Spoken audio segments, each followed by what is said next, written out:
사랑하는 교우 여러분, 신앙생활을 잘하는 비결은 무엇일까요? 그것은 구원의 축복이 무엇인지 알고 그것들을 누리면서 사는 것입니다.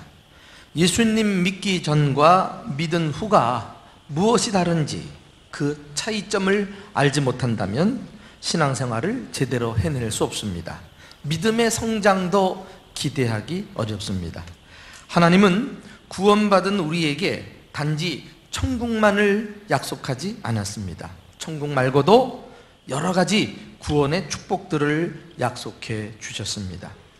하나님은 우리가 이 땅에서 그것들을 누리기를 원하고 계십니다. 알고 보니 천국의 삶은 우리가 이 다음에 가서 누리는 것이 아니라 지금 현재 이 땅에서 누릴 수 있는 것입니다. 묻습니다. 여러분은 과연 예수님을 믿고 구원의 축복을 누리면서 살고 계십니까? 사도 바울은 우리가 누려야 할 몇 가지 구원의 축복들을 소개해 주고 있습니다. 첫째로 화평을 누리십시오. 자, 1절 말씀 다 같이 함께 보실까요? 시작. 그러므로 우리가 믿음으로 의롭다 하심을 받았으니 우리 주 예수 그리스도로 말미암아 하나님과 화평을 누리자. 우리가 예수님 믿고 누리는 첫 번째 축복은 하나님과의 화평입니다. 어떻게 이런 일이 가능하게 되었을까요? 그 앞에 우리 주 예수 그리스도로 말미암아 라고 기록하고 있지요. 사도 바울은 에베소서에서 이 짧은 구절의 의미를 구체적으로 밝혀주고 있습니다. 자, 과연 우리 주 예수 그리스도로 말미암아 하나님과 화평을 누렸다는 것은 무엇을 의미하는가? 우리 에베소서 2장 13절 16절을 함께 보실까요? 시작. 이제는 전에 멀리 있던 너희가 그리스도 예수 안에서 그리스도의 피로 가까워졌느니라. 또 십자가로 이 둘을 한 몸으로 하나님과 화목하게 하려 하심이라. 원수된 것을 십자가로 소멸하셨느니라. 이전에 우리는 하나님과 멀리 떨어져 있었습니다. 우리는 하나님과 원수지간이었습니다. 왜요? 죄인인 우리는 하나님을 대적하며 살았기 때문입니다. 이렇게 죄는 관계를 깨트리는 속성이 있습니다. 인간이 범죄했을 때 그토록 완벽하게 행복한 삶을 살 수 있었던 에덴 동산에서 인간은 쫓겨나게 되었고 불행이 시작되지 않았습니까? 그러나 이제는 가까운 사이가 되었다는 것입니다. 서로 화목하게 되었습니다. 어떻게 해요? 여기 보니까 예수 그리스도의 피로, 그의 십자가로, 이렇게 표현하는 것을 보아서 아하, 예수님께서 십자가에서 자기 몸을 찢으심으로 하나님과 우리 사이에 막힌 담을 허무시고 둘을 하나 되게 하셨구나. 그래서 오늘 본문인 로마서 1장 5장 1절에서 우리 주 예수 그리스도로 말미암아 하나님과 화평을 누리자고 말씀해주고 있다는 사실을 깨닫게 됩니다. 바로 이것을 믿는 것이 그리스도인인 것입니다. 그래서 그리스도인은 이 화평을 누리면서 살아야 합니다. 이전에 우리는 죄로 인해 두려움에 사로잡혀 살았죠. 언제 심판받고 지옥에 떨어질지 불안에 떨어야만 했습니다. 끊임없이 죄책감, 정죄감에 시달려야 했죠. 그런 죄인의 마음속에 평안은 도무지 찾아볼 수 없습니다. 그러나 이제 예수님을 믿고 완전히 죄에서 벗어난 자유인이 된 줄로 믿습니다. 예수의 피로, 그의 십자가로 막힌 담을 허무시고 둘이 하나 되게 하심으로 우리 마음속에 평안이 찾아왔고 하나님과 화목하게 되었으며 진정한 자유를 누리게 된 것입니다. 야, 얼마나 비로소 인생의 어두운 먹구름은 거두어지고 불행은 사라지고 진정 행복한 삶을 사는 사람으로 바뀌게 된 것이 아니겠습니까? 이것뿐만이 아니에요. 나는 다른 사람에 대해서도 관대한 사람이 되었습니다. 그래서 예수님 믿고 하나님과 화평을 누리는 것처럼 이제는 다른 사람과도 화목하게 지낼 수 있게 되었다는 것입니다. 하나님과의 관계 회복은 그대로 다른 사람과의 관계도 회복되는 자리까지 나아가게 해 주었습니다. 자, 그런 말씀이 오늘 고린도후서 5장 18절에 잘 기록되어 있는데 눈으로 확인해 보겠습니다. 시작. 모든 것이 하나님께로 났으며 그가 그리스도로 말미암아 우리를 자기와 화목하게 하시고, 여기까지가 제가 지금 말씀드린 화평에 대한 주제이죠. 자, 그 다음에 시작. 또 우리에게 화목하게 하는 직분을 주셨으니, 하나님의 뜻은 예수 그리스도로 말미암아 하나님과 우리가 화목하게 지내는 것을 넘어서서 거기서 머무르지 말고 너희들도 화목하게 살아라. 그래서 화목하게 하는 직분을 주셨다고 말씀합니다. 이게 뭘까요? 한마디로 피스메이커로 살아라 하는 것입니다. 예수 믿는 사람이 세상 사람들에게 절대로 들어서는 안 되는 말이 있어요. 교회 다니는 사람들은 속이 너무 좁아. 자기밖에 몰라. 욕심이 많아. 대화가 안 통해. 저 교회는 맨날 싸워. 이런 말 들으면 절대 안 되는 거죠. 전도문이 다 막히고 마는 것입니다. 화목하게 하는 직분, 결국 이것은 예수님을 믿게 하는 것 아니겠어요? 내가 하나님과 사이가 가까워진 것처럼 하나님과 멀어진 사람들에게 다가가서 하나님과 연결시켜주는 영적 중매장애로 살아가는, 이것이 우리의 본분이라고 할 수 있습니다. 여러분 기억하십니까? 예수님께서도 산상수훈을 하시면서 팔복을 이야기하실 때 그 중에 한 가지 무엇이죠? 화평케 하는 자는 복이 있나니 저희가 하나님의 아들이라 일컬음을 받을 것임이라 그랬어요. 무슨 말씀입니까? 하나님의 자녀가 되었다는 증거가 사람들과 화평하게 잘 지내는 것이라는 거예요. 예수 믿고도 사람들과 잘 지내지 못하면 그 사람 하나님의 자녀가 아니라는 거예요. 다시 말해 구원받지 않았다는 거예요. 예수로 구원받고 화평을 누린다면 그 화평을 다른 사람들과도 누릴 줄 알아야 한다는 거 아니겠어요? 살아온 환경이 다르고 성격이 다르고 출신 지역이 다르고 생활 방식이 다르고 모든 것이 달라도 예수님 믿는 사람들은 다른 사람들과 더불어 하나됨을 이룰 수 있어야 하는 것입니다. 여러분, 우리가 이 사실을 깨닫게 되면 다른 사람들에게 무심코 던지는 말 한마디, 다른 사람들에게 하는 행동 하나하나가 이제는 정말 섣부르게 내가 하고 싶은 대로 다 할 수는 없다는 사실을 깨닫지요. 지금까지 미처 몰라서 내가 하고 싶은 대로 다 해서 사람들이 어떤 상처를 받고 어떻게 힘들게 살아왔는지 우리가 깨닫고 돌아볼 수만 있다면 훨씬 더 내가 사는 공동체가 행복해지고 화평이 이루어질 것이라고 생각합니다. 남의 말하기 좋아하고 사람들 만나서 불평하기 잘하고 관계를 이간질시키고 시기 질투하고 끄떡하면 다투고 쉽게 혈기 부리고 조그만 소리로 해도 될 일을 소란을 피우면서 큰 소리를 내고, 여러분 혹시 이런 모든 것이 너무나 익숙하게 다가오지 않습니까? 이런 것들은 관계를 깨트리는 행위입니다. 공동체의 연합을 허무는 해로운 행위라고 할 수가 있어요. 이런 사람은요, 이런 삶을 청산하기 전에는 절대로 구원의 축복을 누릴 수가 없습니다. 이제 이런 일들은 지나간 때로 족하지 않을까요?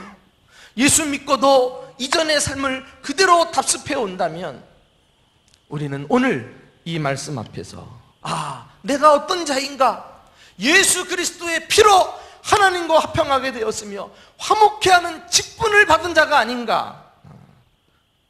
우리의 남은 날 나 한 사람 공동체의 트러블 메이커가 아니라 피스메이커로서 이 화평을 마음껏 누리며 살아가는 저와 여러분 될 수 있기를 예수님의 이름으로 축원합니다. 두 번째, 기쁨을 누리시기 바랍니다. 예수님을 믿으면 하나님이 주시는 또 한 가지 축복은 기쁨이에요. 기쁨. 구원받은 사람은 이 세상에서 결코 얻을 수 없는 기쁨을 누리며 살아갑니다.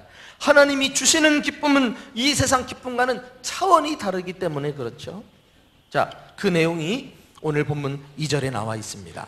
다 같이 읽어보겠습니다. 시작.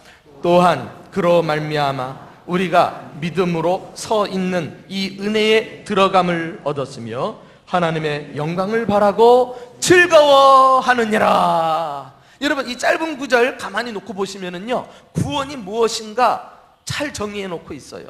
구원이란 하나님의 은혜 속에 믿음으로 들어가서 이제는 하나님의 영광을 바라보고 사는 것입니다. 야, 이렇게 멋진 정의를 내렸는데도 어찌 반응이 없어? 응? 다시 한번, 구원이란 무엇인가? 믿음으로 하나님의 은혜에 들어가서, 이 구절에 있는 그대로예요. 그리고는 하나님의 영광을 바라보며 사는 것인 줄 믿습니다. 예. 하나님의 영광을 바라본다는 게 뭐예요? 쉬운 말로 장차 들어갈 천국을 바라보는 것을 말해요. 이렇게 예수님을 믿으면 전혀 새로운 목표가 생깁니다. 새로운 비전을 갖게 됩니다. 지금까지는 눈에 보이는 것이 다인 줄 알았어요. 이 세상의 삶이 다인 줄 알았어요. 그런데 이제는 보이지 않는 천국을 소망하며 살아갑니다. 그것 때문에 기쁨이 생깁니다. 이 세상의 삶에 안주하는 것이 아니라 이 땅에서 하나님의 나라를 이루면서 영원한 본향을 향해 나아가는 가정 속에서 남이 알지 못하는 항구적인 기쁨이 우리 속에서 충만하게 밀려오는 줄로 믿습니다. 이게 구원받은 사람의 삶이에요. 이 사실 때문에 우리는 생각만 하면 기쁘고 언제나 즐겁습니다. 그래서 찬송하지 않습니까? 내가 매일 기쁘게 순례의 길 행함은 주의 팔이 나를 지키심이요, 내가 기쁜 마음으로 주의 뜻을 행함은 주의 영이 함께함이라. 여러분, 순례의 길, 나그네의 길, 그 고단한 삶을 살아가면서도 기쁘다는 거 아닙니까? 왜요? 이 나그네의 삶이 끝이 아니라 우리는 하나님의 영광, 그 천국을 바라보고 나아가는 나그네, 천국 시민이기 때문에 그렇다는 것입니다. 생각해 보세요. 지옥 갈 인생을 천국 백성 삼아주시고 이 땅에서 나 같은 거 주의 자녀 되게 해주시니 어찌 기쁨이 터져나오지 않겠습니까? 성경은 구체적으로 하나님의 나라의 특성에 대해서, 그 나라가 어떤 곳인지 우리에게 소개해 주는 말씀이 나오는데요, 로마서 14장 17절 말씀 우리 한번 함께 읽어보겠습니다. 자, 시작. 하나님의 나라는 먹는 것과 마시는 것이 아니요 오직 성령 안에 있는 의와 평강과 희락이라 그랬어요. 천국이 어떤 곳입니까? 의와 평강과 희락이 있는 곳인 것입니다. 여기 의와 평강과 희락은 한 세트예요. 한 줄로 깨진 것입니다. 성령으로 말미암아 예수님을 믿고 의롭다함을 받았죠. 의를 이루었어요. 그곳에 하나님의 나라가 임한 거 아니겠어요? 그것으로 멈추지 않고 하나님과 화평을 이루게 되었어요. 평강이 찾아온 거 아니겠어요? 그리고 그 결과로 우리 안에 희락, 기쁨이 시작된 줄로 믿습니다. 그래서 우리 마음에 하나님이 주시는 기쁨으로 충만한 상태, 충만한 곳, 그곳이 바로 천국인 것입니다. 이 기쁨은 이 세상 것과는 비교할 수도 없죠. 여기 보니까 하나님의 나라는 먹는 것과 마시는 것이 아니요, 이렇게 분명하게 구분을 해놓았는데, 먹는 것, 마시는 게 뭐예요? 세상 사람들이 즐거움을 누리는 방법 아니겠어요? 오로지 육신적인 것, 땅의 것으로 기뻐합니다. 그러나 예수 믿는 우리는 하나님의 영광을 보고 하나님의 나라를 바라보면서 기뻐하는 줄로 믿습니다. 세상 기쁨은 일시적이지만 이 기쁨은 영원해요. 세상 기쁨은 환경에 휘둘리지만 우리는 환경에 좌우되지 않습니다.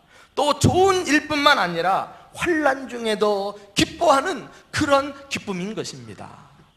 그래서 오늘 3절, 4절 본문에 가서 보시면 즐거워한다는 말이 또 한 번 나오는데 어느 때 즐거워하는지 한번 눈여겨보실까요? 같이 읽어보겠습니다. 시작. 다만 이뿐 아니라 우리가 환난 중에도 즐거워하나니 이는 환난은 인내를, 인내는 연단을, 연단은 소망을 이루는 줄 알미니라. 왜 환난 중에도 즐거워합니까? 하나님의 영광을 바라보고 천국을 향해 나아가면서 즐거워하는 사람이 그 과정 속에서 잠깐 환난을 당할지라도 그 기쁨을 멈추지 않고 계속 기뻐하고 즐거워할 수 있다는 거예요. 왜? 환난은 결국 소망을 이루기 때문에 이 환난을 통해서 결국 하나님의 영광 속으로 들어가게 되는 줄로 믿으시기 바랍니다. 이야, 여기 보니까 소망을 이루기 때문이라고 말했는데요, 이 소망은 우리가 천국 가는 거죠. 궁극적으로 우리 구원이 완성되는 것을 말합니다. 더 자세하게 말하면은 예수 그리스도를 완전히 빼닮고 닮아가는 상태를 이루는 것을 말하죠. 그런 목적을 위해서 오늘 우리는 이 과정을 겪어가는 것 아니겠어요? 환난이 와도 좋아요, 어려움을 당해도 좋아요. 알고 보니까 환난은 인내를 만들어내죠. 인내는 연단을 만들어내요. 연단은 강인한 인격을 말해요. 시련을 통해 다듬어진 그 성숙한 신앙 인격, 그 인격은 그대로 소망을 이루는다 그리했어요. 야, 이 사실을 깨달으면 곧 구원의 완성에 이르게 될 날을 사모하면서 하나님이 주시는 우리 기쁨은 환난 중에도 기뻐하는 그런 즐거움인 줄로 믿습니다. 여러분, 바로 초대교회 그리스도인들이 이런 믿음을 가지고 기뻐했어요. 베드로 사도는 당시 환난 중에 있던 초대교회 성도들의 믿음을 칭찬해 줍니다. 그들이 어떤 상태에 있었어요? 그들은 예수를 믿었지만 가문에서 쫓겨납니다. 사회에서 매장당합니다. 일자리를 잃어버립니다. 핍박을 당합니다. 환난을 당합니다. 순교까지 받는 이런 모진 어려움을 겪고 있는 상태가 아니었어요? 그런데도 초대교회 성도들의 믿음이 어떠했는지 베드로의 칭찬을 들어보십시오. 우리 한번 다 같이 베드로전서 1장 8절 9절을 읽어보겠습니다. 자, 시작. 예수를 너희가 보지 못하였으나 사랑하는 도다. 이제도 보지 못하나 믿고 말할 수 없는 영광스러운 즐거움으로 기뻐하니 믿음의 결국 곧 영혼의 구원을 받음이라. 그들은 지금 환난을 당하지만 결코 기쁨을 빼앗기지 않았어요. 왜요? 당시 그리스도인들은 결국 환난을 통해서 완전한 구원에 도달할 것을 알았기 때문입니다. 말할 수 없는 영광스러운 기쁨으로 즐거워하니 믿음의 결국 곧 영혼의 구원을 받음이라. 그들은 환난을 통해서 예수님을 더욱 닮아간다는 사실을 깨달았습니다. 그 소망을 가지고 그들은 견뎌내면서 기쁨을 잃지 않았던 것입니다. 사랑하는 교우 여러분, 여러분도 지금 이런 기쁨을 누리고 있습니까? 이 세상의 낮은 차원의 기쁨 말고요, 환경이 좋으면 기뻐하다가 어려우면 절망하는 그런 기쁨 말고요, 육신적으로 보면 초라하고 배운 것도 없고 가진 것도 없고 그래서 사람들에게 무시를 당하고 천대를 당해도 우리는 환경과 조건과 물질을 뛰어넘는 이런 항구적인 기쁨이 있음을 믿으시기를 축원합니다. 그래서 바울은 말했어요. 그리스도인들은 어떤 자인가? 고린도서 6장 10절에 근심하는 자 같으나 항상 기뻐하는 자라. 와, 정말 너무 감격스럽지 않습니까? 한번 따라 해볼까요? 근심하는 자 같으나 항상 기뻐하는 자라. 역설적 기쁨을 누리며 사는 게 그리스도인의 정체성 아닙니까, 여러분? 꼭 망할 것 같은데 일어나. 저 사람 슬퍼해야 되는데 기뻐해. 일이 안 풀려야 되는데 꿋꿋하게 다시 일을 해내거든. 도대체 저 힘이 어디서 나느냐 말이야. 사라져 버릴 것 같은데 지금까지도 그리스도인으로서 당당하게 믿음의 길을 걸어가고 있으니, 이야, 그 원인을 도무지 알 수 없는, 세상 사람들은 알 수 없는, 말로 표현할 수 없는 영광스러운 즐거움이 우리에게 있는 줄로 믿으시기 바랍니다. 이것을 누려야 돼요. 이걸 누려야 돼요.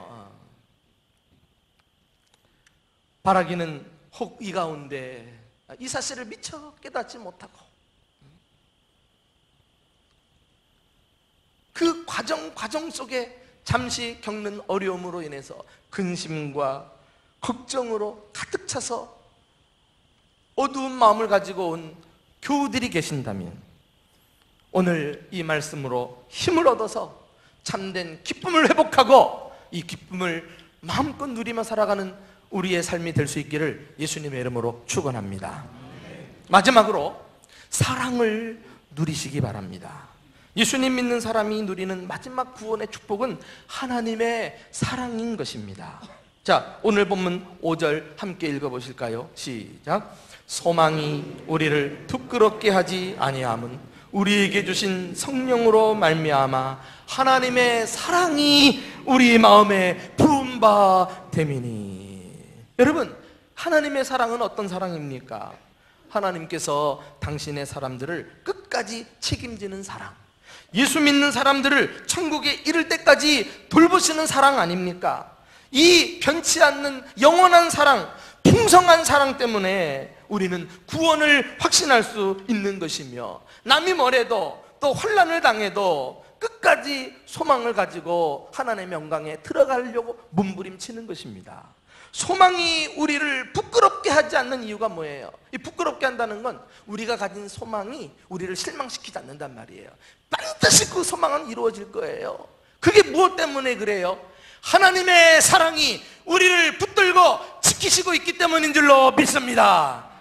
얼마나 이 구원의 안전한 보장입니까? 한 번 구원한 자들을 주님은 놓치지 않고 사랑으로 돌보시고 보호하시고 지키시고 책임져 주시는 그 은혜, 그것이 오늘 말씀에 보면은 성령께서 우리 마음에 좁게 주신 것이 아니라 부어주셨다. 그냥 물을 그냥 콸콸 쏟아서 넘쳐나도록 그렇게 부어주셨다고 묘사하고 있는 것입니다.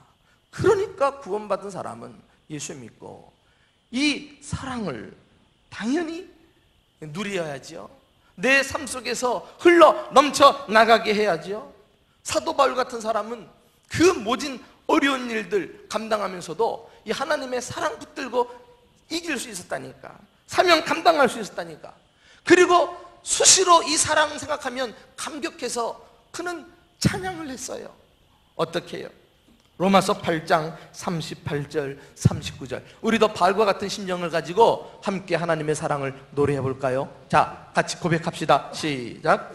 내가 확신하노니 나는 다른 어떤 피조물이라도 우리를 우리 주 그리스도 예수 안에 있는 하나님의 사랑에서 끊을 수 없으리라. 할렐루야. 여러분, 과거 일이나 현재 일이나 미래 일이나 보이는 것이나 보이지 않는 것이나 하늘에 있는 것이나 땅에 있는 것이나 그 어떤 무엇이라도 하나님과 우리를 그 사랑의 줄에서 떼어놓을 수 있는 세력이 없는 줄로 믿습니다. 얼마나 든든합니까? 사람이 누군가의 사랑을 지속적으로 받고 있다는 것은 그 사람의 삶을 변화시키는 중요한 일이에요. 그런데 마찬가지로 성공적인 신앙생활의 관건은 하나님의 사랑을 우리 삶 속에서 얼마나 누리며 사느냐에 달려있다는 사실을 아십니까? 이 사랑을 때마다 일마다 일깨우고 그것을 누리며 사는 사람은 확신에 차 있습니다. 무슨 일을 만나도 담대합니다. 시험이 찾아와도 거뜬히 이기는 줄로 믿습니다. 그래서 바울은 계속 고백하지 않습니까? 이 모든 일에 우리를 사랑하시는 이로 말미암아 우리가 어떻게 이겨요? 넉넉히 이기느니라. 어쩜 그 사용하는 단어 하나하나마다 그렇게 은혜롭습니까? 성령께서는 우리에게 하나님의 사랑을 좁게 부어주시는 것이 아니라 쏟아 부어주셨고, 그 사랑으로 말미암아 우리는 승리하는 것이 아니라 넉넉히 승리하는 자가 되는 줄로 믿습니다. 와, 넉넉히 이기느니라. 영어 성경에는 We are more conquerors 이렇게 돼 있어요. 우리는 승리자 그 이상이란 말이에요. 정복자 그 이상이라는 거예요. 정복하고 또 정복하고 이기고 또 정복하는 삶이 우리 그리스도인인 줄로 믿습니다. 초정복자, 초승리자. 이게 하나님의 사랑 때문에 가능한 것 아니겠어요? 그럼에도 불구하고 내가 자꾸 믿음이 흔들려요. 시험이 오면 넘어지고 자빠지길 잘해요. 그것은 하나님의 사랑을 잊고 살기 때문에 그래요. 누리지 못하기 때문에 그래요. 그 사랑이 내 안에서 메말랐기 때문에 그래요. 여러분, 놀라는 것은요, 가뭄 상태에서도요, 저수지에 물이 꽉 차 있는 저수지가 있더라고요. 그런데 그냥 가뭄이 올 때마다 메마르는 저수지가 있어요. 하나님은 우리에게 그 사랑을 쏟아부어 주셨는데, 우리가 이 사랑을 출렁출렁 간직하고 유지하면서 내 안에서 흘러넘치게 한다면 우리를 사랑하시는 이로 말미암아 넉넉히 이기는 삶을 살 수 있는데, 이것을 놓쳐버려요. 다 새어나가 유지하지 못해, 누리지 못해. 그러면 이제 막 심령이 각박해지는 거지, 삭막해지는 거죠. 꼬챙이가 서는 거예요. 그래서 이 사람 찌르고 저 사람 다치게 하고 이러면서 살아가는 거 아니겠어요? 교회마다 꼭 이런 사람이 있습니다. 아, 우리 교회는 사랑이 없어, 사랑이. 막 이런 이야기를 하는데요, 여러분, 사랑이 어디서 옵니까? 도대체 어디서 오기를 바랍니까? 오늘 주신 말씀대로라면 하나님은 우리 마음에, 예수 믿는 각자의 사람들의 마음에 하나님의 사랑을 부어주셨는데, 그 자기에게서 사랑이 와야지 어디서 오기를 기다립니까?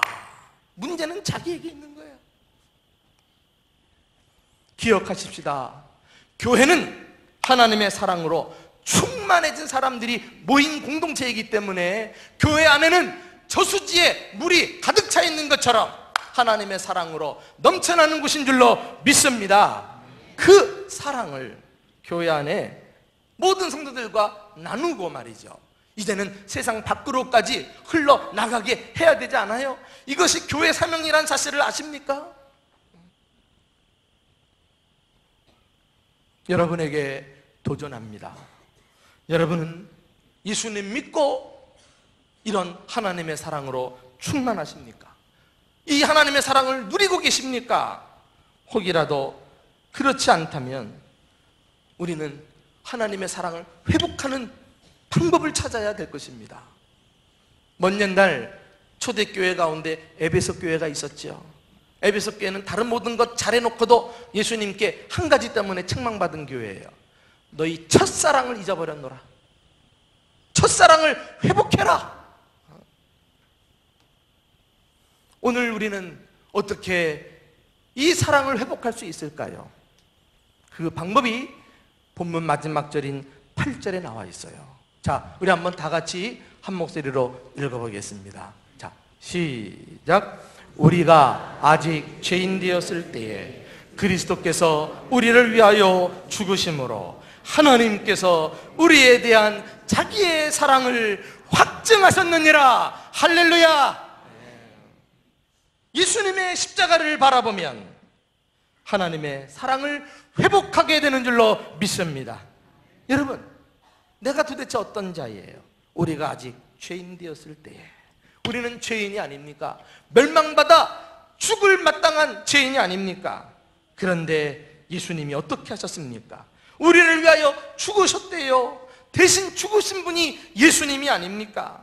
그 예수님이 지신 십자가 앞에 나와 예수님의 은혜를 묵상하기 시작할 때 비로소 지금도 십자가에서 뚝뚝 떨어지는 그 보혈의 공로로 말미암아 우리 심령에 다시 하나님의 사랑으로 가득 채워질 줄로 믿습니다. 십자가는 우리 영혼의 고향이에요. 우리가 시험 들고 컬컬하고 내 심령이 삭막할 때 우리가 자꾸 이탓 저탓 하지 마세요. 원망 불평하지 마세요. 우리 그리스도인이 그 문제를 해결하는 유일한 비결은 십자가 앞으로 나오는 거예요.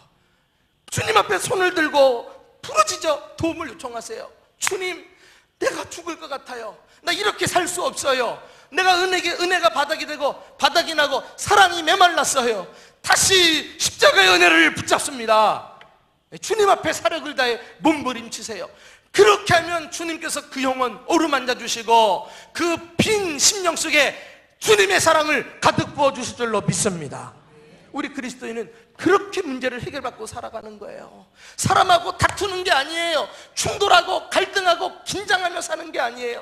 십자가하고 풀어가는 거예요. 십자가하고.